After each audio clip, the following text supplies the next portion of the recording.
Hello കൂട്ടുകാരെ, എല്ലാവർക്കും നമസ്കാരം. രാവിലെ എല്ലാവരും ബ്രേക്ക്ഫാസ്റ്റ് ഉണ്ടാക്കുന്ന തിരക്കിലായിരിക്കും അല്ലേ? ഓരോരോ ജോലിക്കും ഓരോരോ ആവശ്യങ്ങൾക്ക് പുറത്തേക്ക് പോകാനുള്ള വീട്ടമ്മമാരായിരിക്കും അധികവും. കുട്ടികളെ സ്കൂളിൽ വിടാനും ലഞ്ച് ബോക്സ് തയ്യാറാക്കാനും ഒക്കെ ഉള്ള തിരക്കിലായിരിക്കും. അപ്പം അതിൽ നമ്മുടെ ബ്രേക്ക്ഫാസ്റ്റ് എന്ന് ചിന്തിച്ച് ക്ഷണിക്കുന്നു. ഒരു ദിവസം നമ്മളൊന്ന് മാവരച്ച് വയ്ക്കാൻ വിട്ടുപോയത് അല്ലേ?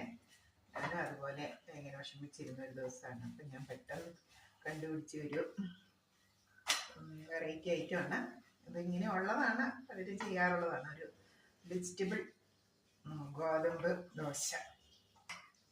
വെജിറ്റബിൾ എല്ലാം ചേർത്തുകൊണ്ട് നമ്മൾ ഗോതമ്പ് പൊടിയും അരിപ്പൊടിയും ചേർത്ത് തയ്യാറാക്കിയിട്ടുള്ളൊരു ദോശയാണ്. ഞാൻ ഓർമ്മ ഇട്ടു, അത് ഏകദേശം എന്ത് വന്നിട്ടുണ്ട്. അതിൻ്റെ ഇൻഗ്രീഡിയൻസ് ആണ് ഇത്. അതിനായിട്ട് നമ്മൾ 1 കപ്പ് ഗോതമ്പ് പൊടി എടുത്തു, 1 കപ്പ് അരിപ്പൊടി എടുത്തു. സമസമ അരിപ്പൊടിയും ഗോതമ്പ് പൊടിയും സമാസമം എടുത്തു.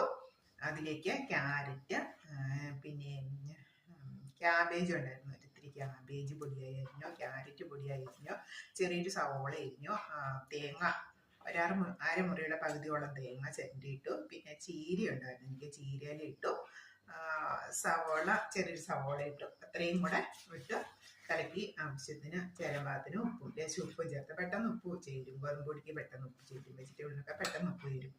നമ്മൾ തയ്യാറാക്കി എടുത്തു കഴിഞ്ഞാൽ ഇത് കറിയൊന്നും ഇല്ലെങ്കിലും പെട്ടെന്ന് കുട്ടികളാണെങ്കിലും കഴിച്ചോളും. പിന്നെ പൊതുവെ വെജിറ്റബിളൊക്കെ കഴിക്കാൻ മടിയുള്ള കുട്ടികൾക്ക് ഇങ്ങനെ തയ്യാറാക്കി കൊടുക്കുന്നത് നല്ലതാണ്, മുതിർന്നവർക്കാണെങ്കിലും. ഇനിയിപ്പോൾ ഇതിൻ്റെ കൂടെ ഒരു മുട്ടക്കറിയും കൂടെ തയ്യാറാക്കി കഴിഞ്ഞാൽ സൂപ്പർ ബ്രേക്ക്ഫാസ്റ്റ് ആയി. വളരെ പെട്ടെന്ന് തന്നെ നമുക്ക് ഈ ബ്രേക്ക്ഫാസ്റ്റ് തയ്യാറാക്കി എടുക്കാം. അപ്പം അതിൻ്റെ കൂട്ടായിട്ടുള്ളത് ഗോതമ്പ് പൊടി, അരിപ്പൊടി, ക്യാരറ്റ്, ക്യാബേജ്, ചീരയില, തേങ്ങ, ചെറിയ സവോള, ഇത്രയും നമ്മൾ പൊടിയായിട്ട് അരിഞ്ഞെടുത്ത് നമ്മളിതിലേക്ക് ചേർത്ത് കൊടുത്തു. 1 കപ്പ് ഗോതമ്പ് പൊടി എടുത്തു, സമം അരിപ്പൊടി എടുത്തു.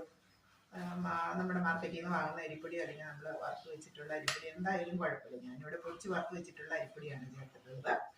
ഒരു വെറൈറ്റി ദോശ തയ്യാറായിട്ടുണ്ട്. ഓക്കെ, താങ്ക് യു കൂട്ടുകാരെ, താങ്ക് യു. നമുക്ക് അടുത്തൊരു ദോശ നമുക്ക് ഇട്ട് കൊടുക്കാം.